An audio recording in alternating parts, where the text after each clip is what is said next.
Okay, so let's get started.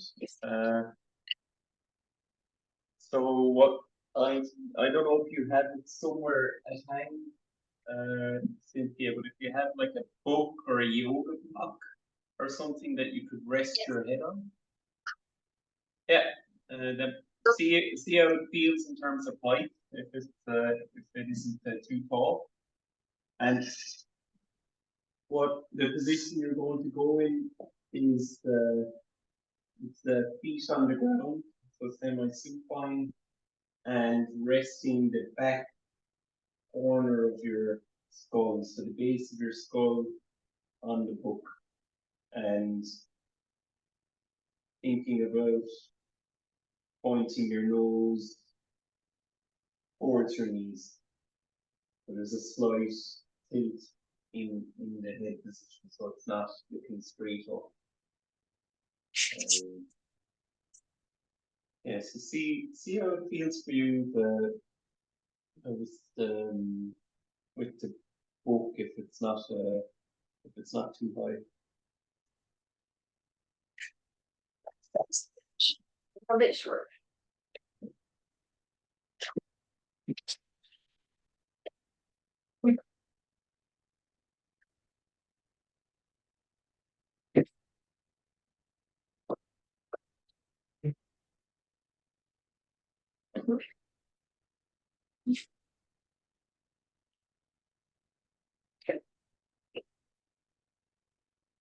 And yeah, so lovely.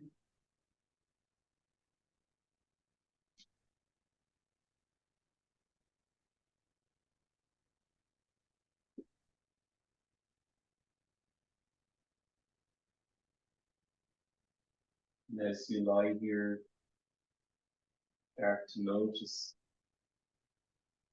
different sensations that are there.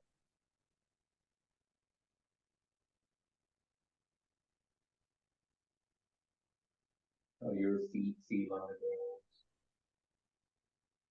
your pelvis and back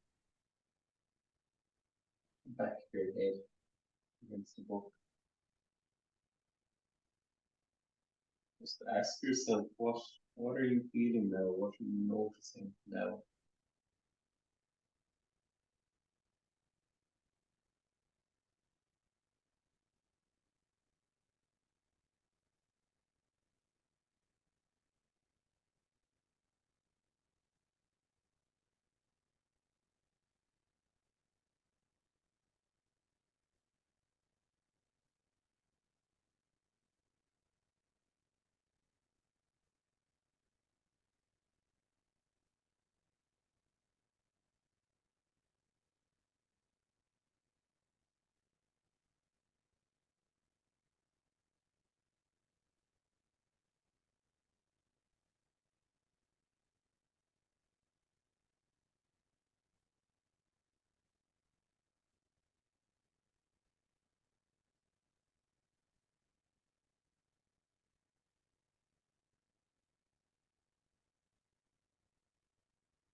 And as you lie there, you start to notice where you're holding yourself in the shade.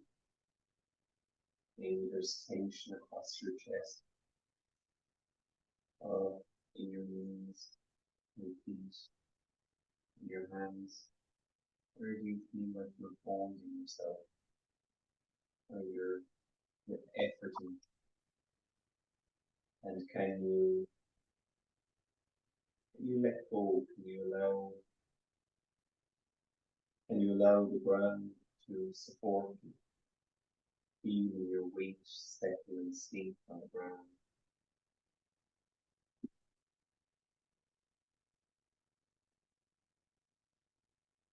asking maybe how can you sink more deeply into the ground?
And there's different sensations come into your awareness as things change for you.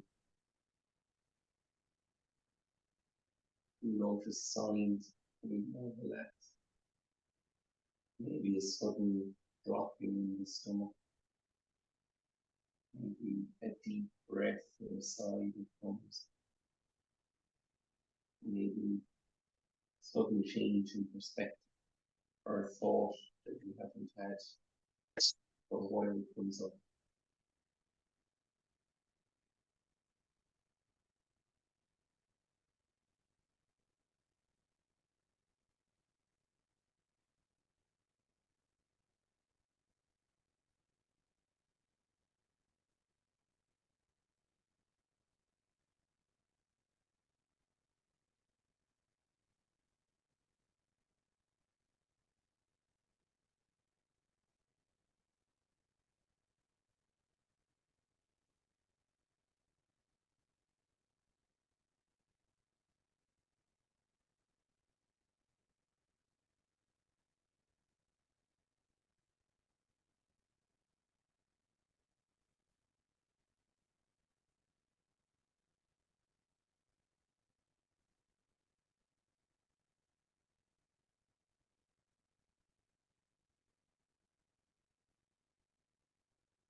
Where are you holding yourself? Where are you holding yourself away from the ground?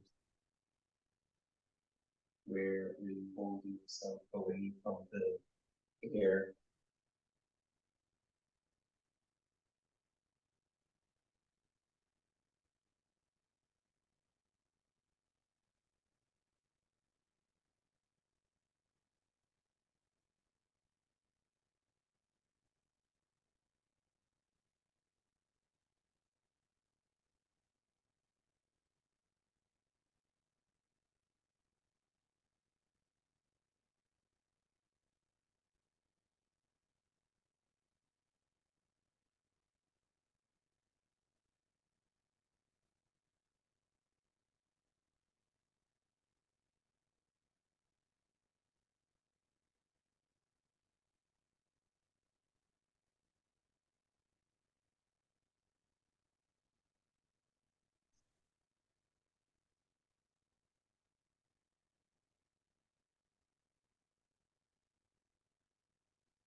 And as you relax, what you might notice happening is you feel a bit more cramped.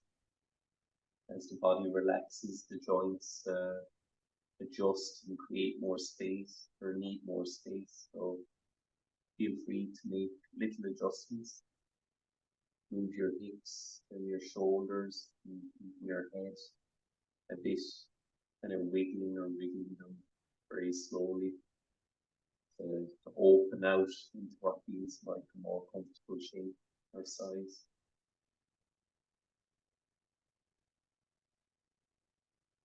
Can you hear okay? Sorry, no. Okay. So how much have you heard? Finding space in the joints, breathing deeply, find where the tension is, all that. Yes. Okay, cool. Sorry for drawing you up. I was just settle That's back down again.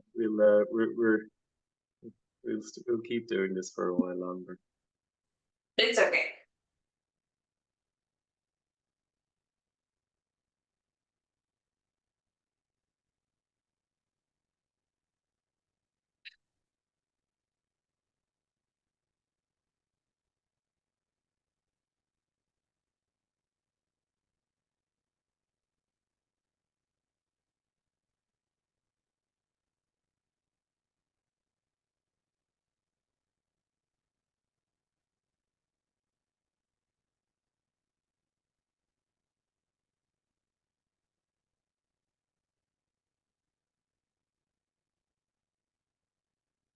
Notice how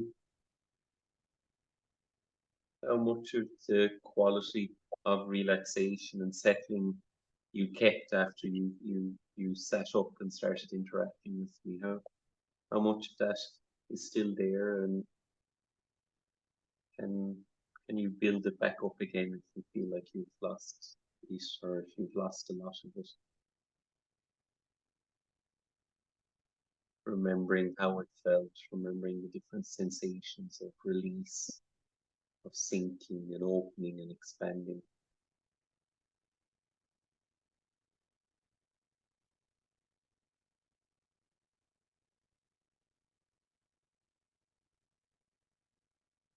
It can be very interesting to shift perspectives going from the microscopic to the macroscopic. So you have this feeling of sinking, but could you have this feeling of sinking specifically in your fingers, specifically in your feet, in your toes, specifically in your left elbow? To allow this question, this inquiry of where are you holding yourself? Where are you holding yourself from the ground? Where are you holding yourself from the sky? And being very curious and specific about how each part of you feels, not just the general sense of it, but is is everywhere as soft as it could be, is everywhere as open as it could be. And not because it's the right thing to do, but because it gives us more comfort and a greater sense of safety. This isn't moralistic by any sense of the word.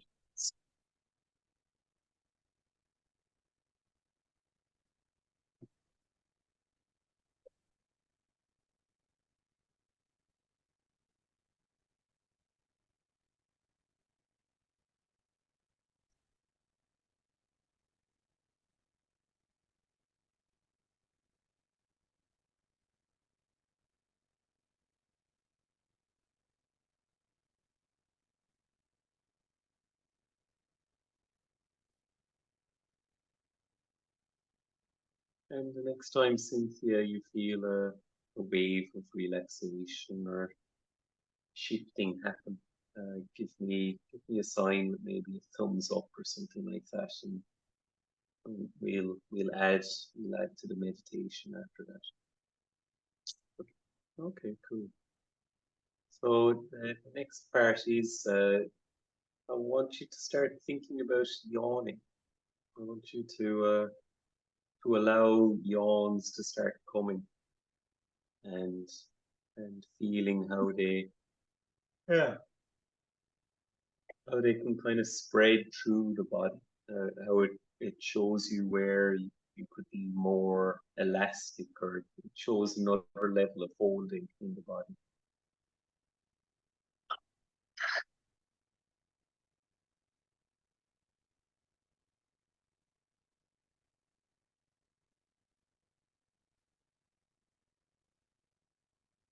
Treating each yawn as just almost like a micro meditation, all the attention and the inquiry we've been using up until now, putting it into the yawn. How deep does the yawn go through your body? How does it affect the tissues and the bones? How softly can you yawn?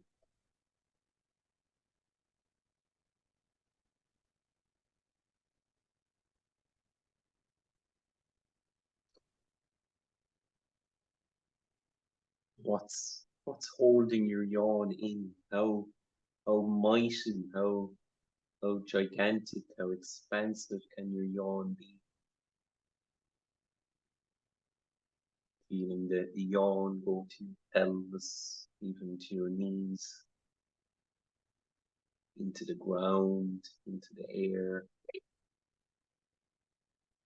Lovely 360 quality to it, that the ribs can expand up into the sky, the stomach, but also the back sinking into the ground. The shoulders and the ribs on the sides being nudged out a bit.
Noticing how the yawns begin, where they start.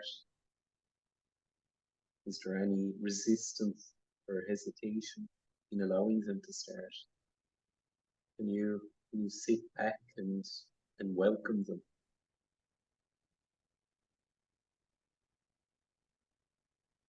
and just let them play themselves out?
And ask yourself, is there some part of you that could really benefit from a yawn right now?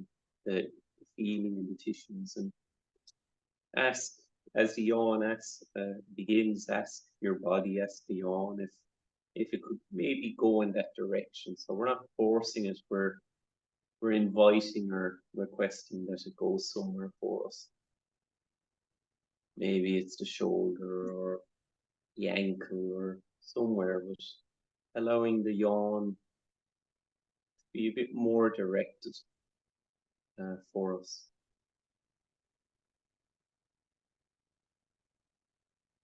Listening to ourselves and feeling where would it be useful to have more of that pandiculative quality?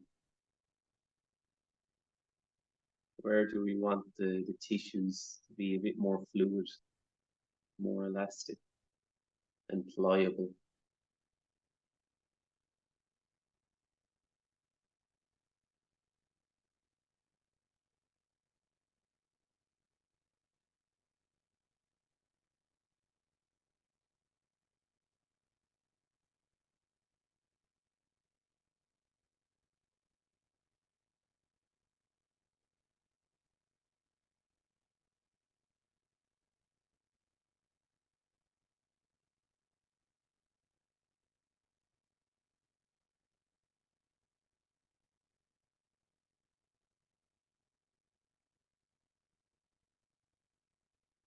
Nice.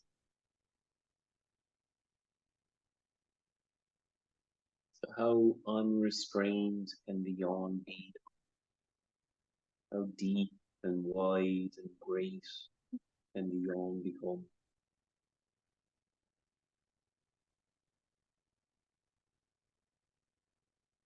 How wild can it be?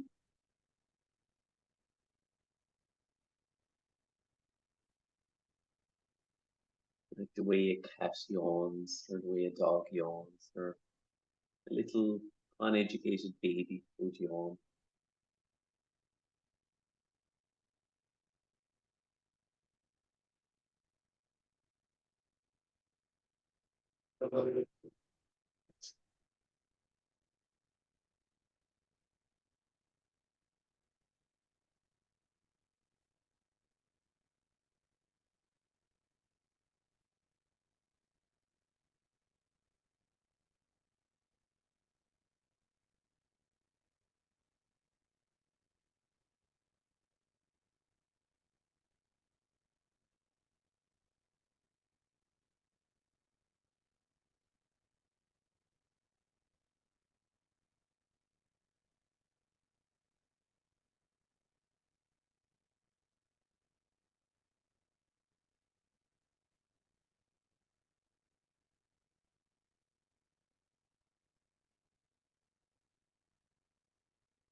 So in maybe 3 to 5 yawns time, you're going to, I'd like you to transition out of lying and sit up, and if you feel like it, stand or walk around.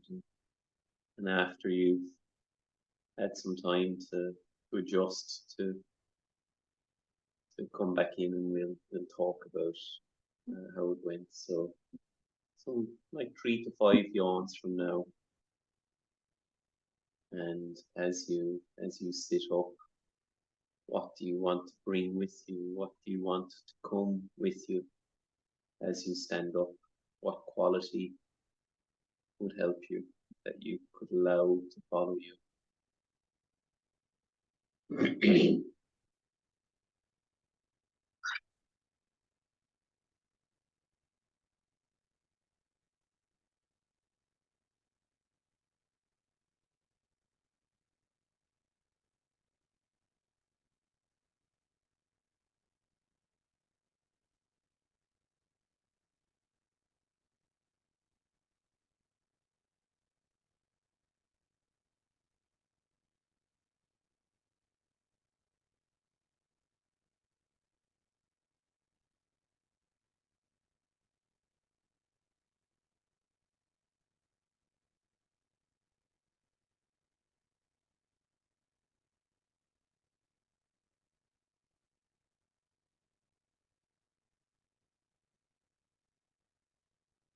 How did that go?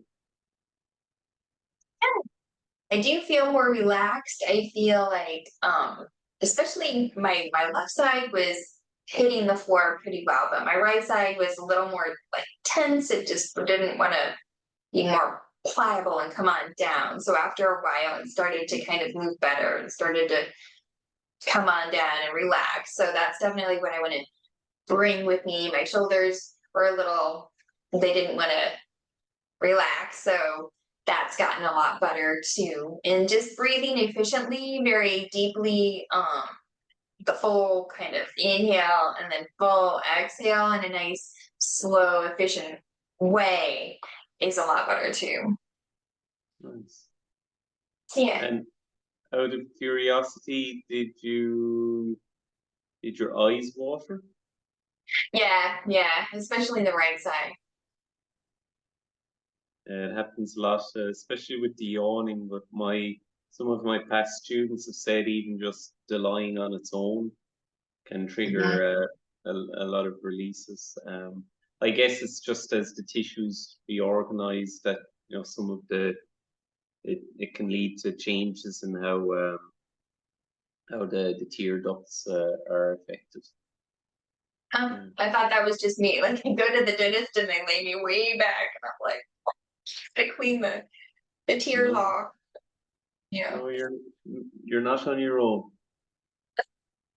that's good. So the yawning can be a really interesting practice for a couple of reasons. It's most people yawn. I learned recently one of my students virtually never yawns. They have very deep patterns preventing it. That they actively resist yawning and cut it off. Um, but it's an interesting thing because the quality of opening and the way the tissues kind of spread and change as we yawn is is a core quality to strengthen and enhance when you do qigong or standing meditation. So that Mhm. the the type of quality in the standing when we do it is very similar to the pandiculation that comes with yawning. How the tissues kind of spread and soften and elongate, and it's not that you're forcing the stretch, even though that can happen with a yawn, but the kind of deep, effortless yawn where you don't add anything to it, that quality can come to it. So it's a natural process that we want to capitalize on. And it's also a nice one for another reason that it has its own rhythm. And so it's one of the few opportunities for ourselves to reconnect with our natural rhythm at a fairly high frequency. So it's helping kind of rekindle our own intuition, like noticing our physical processes and learning to step back and allow them to happen. Would this help somebody who has a hard time breathing deeply? 'Cause I know some people who uh, ask them to take a few deep breaths and they either just can't really do it or they get a little bit lightheaded, that kind of thing. Yes, I think so. Probably with their yawning, they might kind of come up against the same barriers or Mm. not. It's tricky to tell.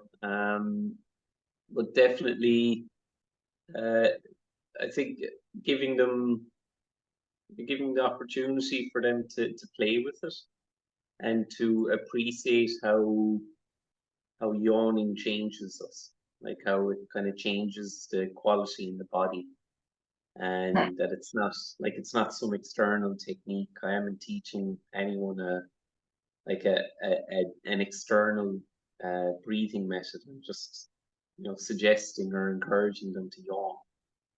Um, so it also, I think it helps turn inwards, whereas I think a challenge we have with, even though a lot of breathing methods are technically accurate and technically efficient, they might not be natural, and they need to be learned and practiced. Whereas most people have yawned their whole lives, not necessarily appreciating how much of what a yawn can be for us. And if somebody has a hard time with feeling really kind of stuck and rigid, and they have a hard time with kind of yielding and finding a little bit of softness, Yeah, do you think that this would be a good entry point to try to get the sense of that? maybe. Usually, usually I'm a bit of a kitchen sink kind of guy, so I'm like once I start working with someone, I'll try different things.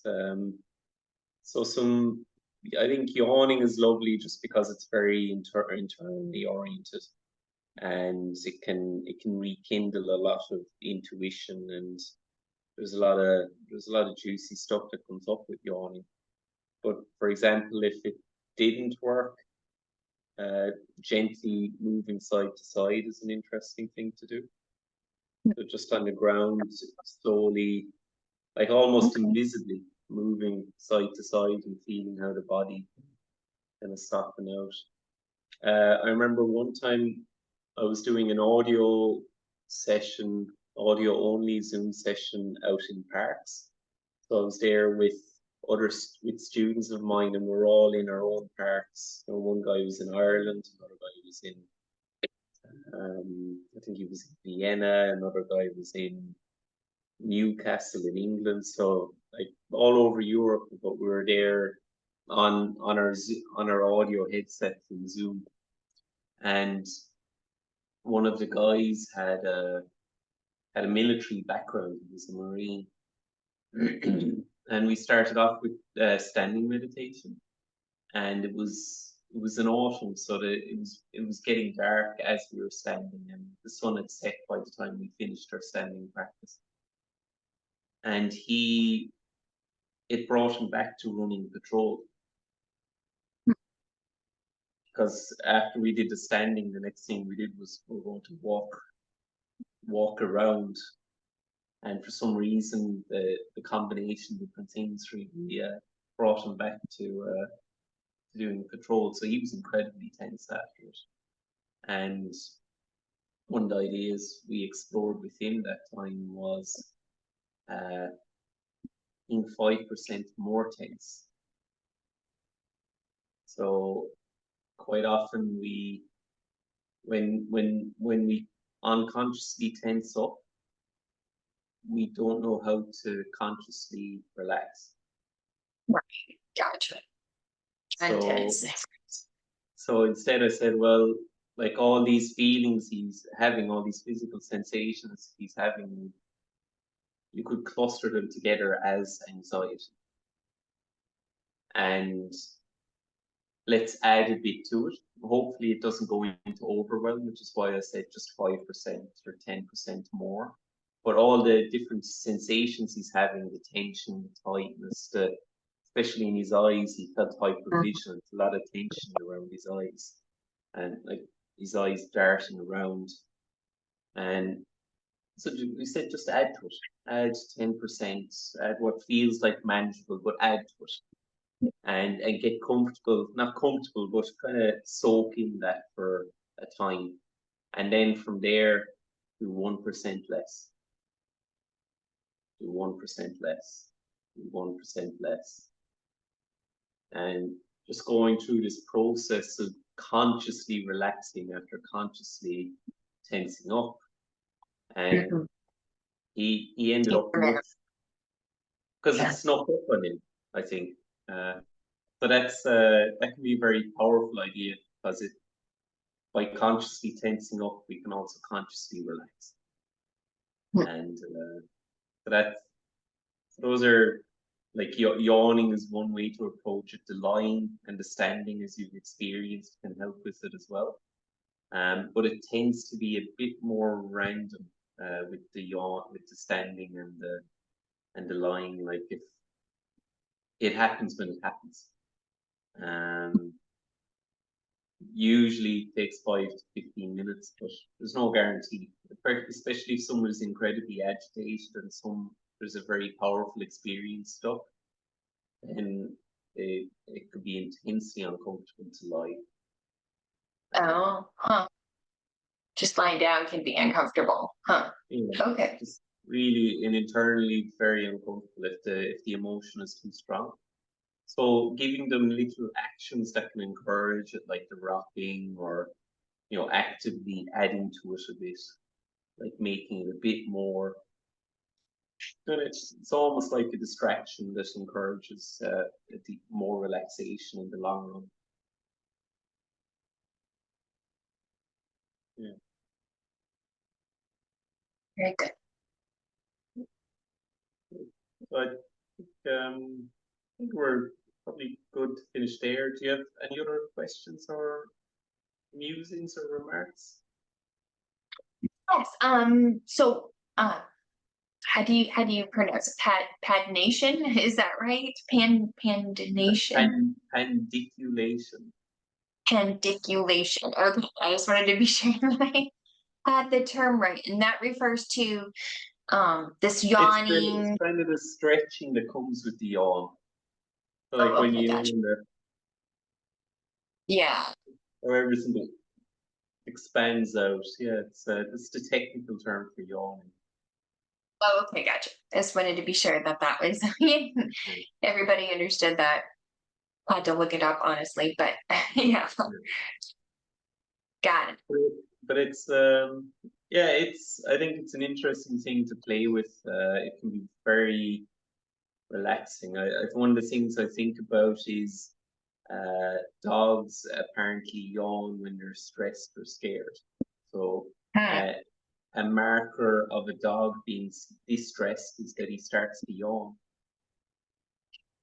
And so it's not that he's bored or it's that he's actively trying to relax down. So it's actually an indicator not to do anything sudden around the dog if they're yawning. Okay. Now, I guess it's not always valid, but if it's in a situation where there's already a lot of noise or some strange smells, and he's yawning while he's looking around or while he seems kind of tense, then that's kind of the context of it. So yeah, The 12. yawning. Yeah, Got it. yeah. So that's my when I think of yawning, I think of how uneducated and immature, like unsophisticated beings would yawn. So like how babies yawn, like cats, like dogs, like pandas, like how animals, Hmm. uh, how things that aren't yet cultured or haven't yet been educated or taught manners, how they would yawn. And that's really what I try and tap into when I do it myself. It's like to really make this wild experience, internal experience. Maybe it doesn't look too wild on the outside, but that it feels wild and kind of unrestrained on the inside. Yeah, I like the kind of internal focus too. So that's really helpful. Yeah, yeah. And I think the tricky thing I keep coming back to for myself is that it's not noticing when I might be moralistic about about like about yawning or about lying or like doing like there's nothing right or wrong about tension. It's there. So it's more how can I be kinder to myself? It's not how can I be more correct, but how can I be kinder to myself? That everything we're doing and the stuff you offer in the mobility assessment and the mobility exercises and the biomechanical exercises, they're a form of kindness to make our quality of life better. And Right, it's right, not we're not shooting ourselves or anything like that. It's just right. um but it's really difficult because as soon as we start talking about techniques and as soon as we start entering a class format, there's a lot of conditioning around it. Um, Right, right, right. And a lot of me, I know from personal experience that a lot of times you go to like a physical therapist or a chiropractor or some doctor type of person, and they tell you all the things. Oh, you have this wrong with you and that wrong with you, and you need to fix that, and this is broken, a broken pattern, and it just makes you feel like defeated, like, well, why even try? And I can see how that's kind of, it makes you not even want to do anything, because what's the point? So if you just think about this as you're just being kind to your body and, just helping yourself out, as opposed to I have to fix something because I'm broken, I can see how that's a different mindset, a different way of approaching it. And it helps with that kind of, I'm going to fix something, I'm totally broken. And that doesn't really help with the relaxing and yielding and becoming more pliable. So I can see that's definitely a thing. Yeah, definitely. Cool. Great. So, how are you feeling now? Good. Good. Yeah, just I feel more relaxed, a little more kind of upbeat. So yeah, better. Cool. Well, I think we're good to finish then. Enjoy the rest of your day.